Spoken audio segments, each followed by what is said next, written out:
What's up, everyone? Last week we talked about DACA advanced parole, a way to get that magical stamp in order to potentially be eligible for adjustment of status. This week we're going to talk about a different kind of parole altogether. This week we're going to talk about something called military parole in place. What does that mean? How do you apply for it? What does it potentially give you if you get it? We're going to talk about that right now.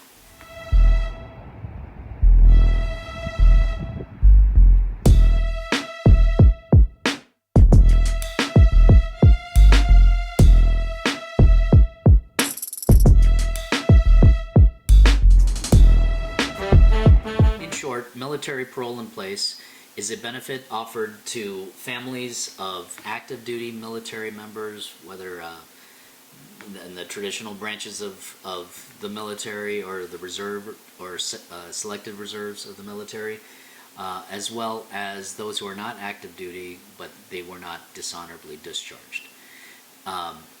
And what it does is it gives you a stamp. It gives the undocumented immigrant a stamp. Why is the stamp important? Well, unless you fall under an increasingly limited and small subset of loopholes that allow you to adjust status, you cannot adjust status in the United States unless you can provide a stamp of a legal entry. In other words, somebody who entered illegally, in the vast majority of instances, will not be eligible to adjust status in the United States. What the military parole in place stamp does is it gives that person who belongs to that vast majority of people ineligible for adjustment of status, it gives them a chance to apply for adjustment of status at some point in the future, armed with that stamp. Why does this benefit even exist? Why would they give an undocumented immigrant a stamp, a basis, a way to apply for adjustment of status here in the United States, to apply for a green card here in the United States? Why would they do that? Well, in the words of immigration from their website, uscis.gov, USCIS says that they recognize the important sacrifices made by U.S. Service members and their families, and in order to support these individuals, they set up this program to potentially help their immigration status. It's an important policy for the U.S. military to try to make sure that their service members are battle ready and focused and not distracted by other tangential things such as the immigration status or lack thereof of their family members.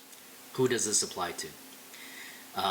Like I mentioned before, active duty in the military or non-active duty military that were not honorably discharged. But it doesn't apply to everybody in their family. It applies to children, spouses, or parents. If you have an uncle who was in the military, for example, or if you have a nephew who was in the military, for example, or if your grandfather was in the military, you can't apply for military parole in place. It's got to be spouse, parent, or child only.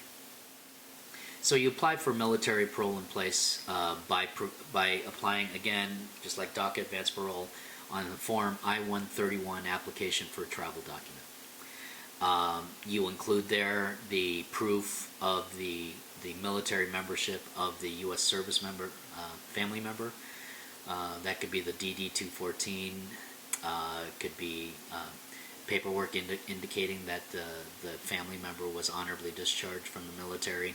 Anything to prove that the person was active duty or was not dishonorably discharged from the military. So, not only should you provide the Form I-131 and then evidence of the military service members' military credentials, you have to also give immigration a reason, a good reason, as to why military parole in place should be granted in the first place. Remember, this particular application is decided on a case-by-case basis based on humanitarian or significant public benefit considerations. So every case is different.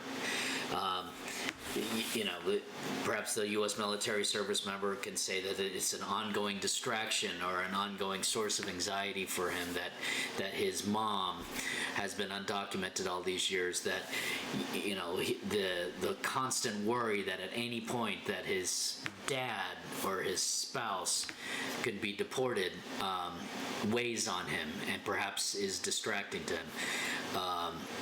Emphasize how close that family member is to each other and how devastating it would be if that person is deported.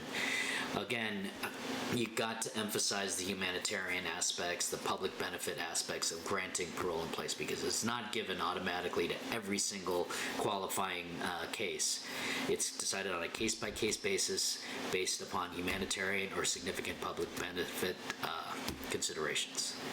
And so you really need to speak to a qualified immigration attorney before you embark onto this particular process. So the questions you're going to want to ask your immigration attorney: am I eligible for military parole in place? And if so, am I eligible for a green card? We've handled many military parole in place applications at our law firm over the last several years. We can certainly help, but you know, find a qualified, competent attorney to advise you on this process before beginning, and perhaps even hire that attorney to help you with the process. So in conclusion, military parole in place can provide that magical stamp to allow that person to go through the adjustment of status process, which is the ideal process to apply for a green card. And it's there for a purpose. It's there to help our service members, to recognize them for the sacrifices that they make and are making. You know, it's a program that you really should look into if it applies to you. So with that said, I will see you guys again next week.